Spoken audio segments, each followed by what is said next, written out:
the things that are being said, even to the point of people saying that probably I killed Marcus in the hospital because I was having an affair, blah, blah, blah. And Rodney Howard Browne got mixed up talking to you and told Jimmy that Doug was texting me or sexting me. He never sexted me. He is a pure man. We didn't have sex till we got married. That he was sexting me in January after Marcus died in November is a complete lie. Well, Jonathan knows that. But the lie was perpetuated because Rodney went and told other people and other people. That's the damage that you've done to me. And the damage that you've done to a godly man who has integrity and has and is known for his integrity. Hello, Anointed Ones, and welcome back to the Anointed TV channel. Today, we're diving into one of the most talked about stories in the Christian media world, the marriage of Joni Lamb, co-founder of Daystar television network, to sex therapist Doug Weiss. The announcement of their relationship sent shockwaves through the Christian community, sparking debates, disagreements, and even public rebukes from prominent pastors. So, what really happened? Why did some well-known megachurch pastors oppose their union? And what does it mean for Daystar moving forward? Stay tuned, because we're unpacking it all. Let's start with the timeline. Joni Lamb tragically lost her husband, Marcus Lamb, in late 2021. Marcus, as you may know, was a prominent figure in Christian media and a co-founder of Daystar TV. His passing left a void not only in Joni's life, but also in the Daystar community. Fast forward to 2023, and Joni announced her relationship with Doug Weiss, a renowned Christian sex therapist and author. But here's the twist. Doug had recently divorced his wife of over 30 years, Lisa Weiss. Their divorce was finalized just 5 months after Marcus's death. This raised eyebrows. Critics, including Joni's own children, Jonathan, Rachel, and Susie, were vocal in their concerns. They believed Doug lacked valid reasons for ending his marriage and felt he might be taking advantage of Joni while she was still grieving. But it wasn't just Joni's family who expressed doubts. Some influential megachurch pastors also voiced their concerns, though not all of them did so publicly. One notable figure was now disgraced Pastor Robert Morris, then senior pastor of Gateway Church. Robert reportedly agreed with Joni's children, Jonathan and Susie, that this relationship wasn't a wise decision. However, because Robert's ministry programs air on Daystar, he refrained from speaking out publicly. It's clear he was in a difficult position, balancing his convictions with his ministry's visibility. But one pastor wasn't afraid to speak his mind. Rodney Howard Browne, a well-known revivalist preacher, publicly opposed the marriage. Rodney warned Joni that her decision could lead to the collapse of the Daystar media empire. He even went so far as to say he would never appear on Daystar again if she married Doug Weiss. Rodney's opposition didn't end there.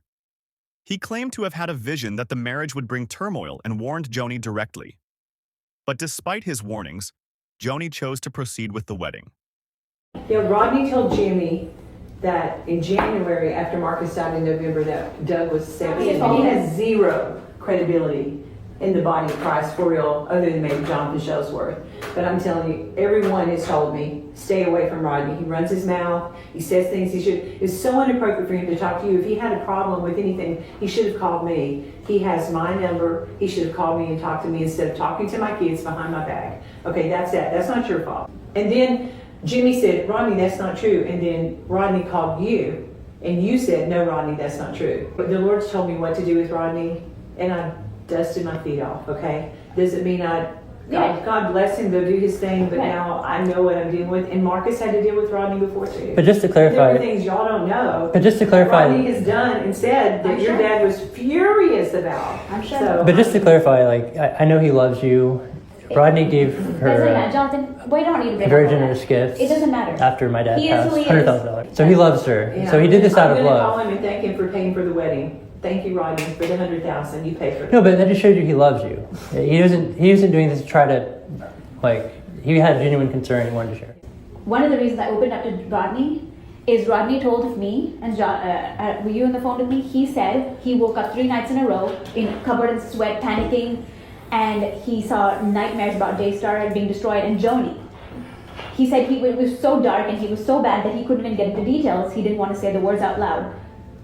At that point, when he told me this, I was truly shaken So up. why wouldn't he tell that to her? He said he tried to talk to you. I think when you were in New York.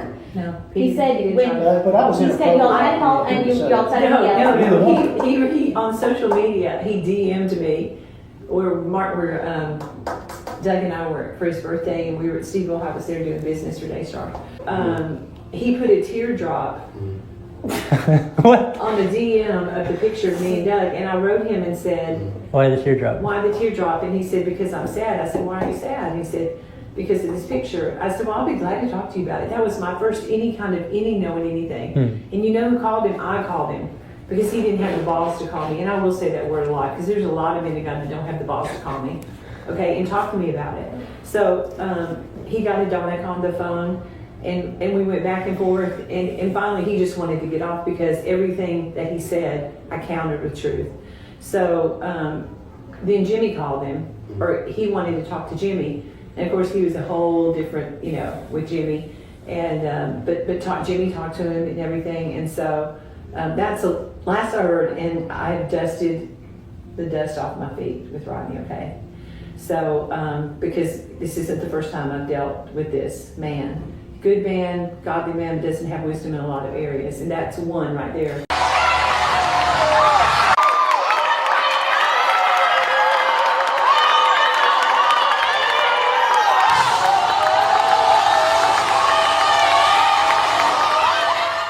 Now, how did Joni respond to the criticism? Well, she didn't hold back. In particular, she had strong words for Rodney Howard Browne, even though he had generously gifted her $100,000 in the past. According to Joni, she used that very money to help pay for her wedding, a move that many I find controversial given Rodney's opposition. Rodney's warnings and generosity aside, Joni dismissed his concerns, labeling his actions as unnecessary interference. This tension highlighted a deeper divide, not just between Joni and Rodney, but within the larger Christian community. The controversy didn't stop there.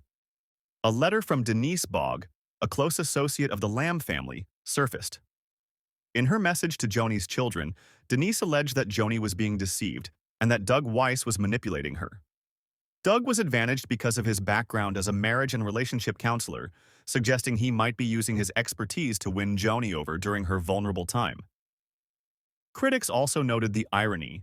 If Doug couldn't save his own 30-year marriage, how could he be trusted in this new relationship?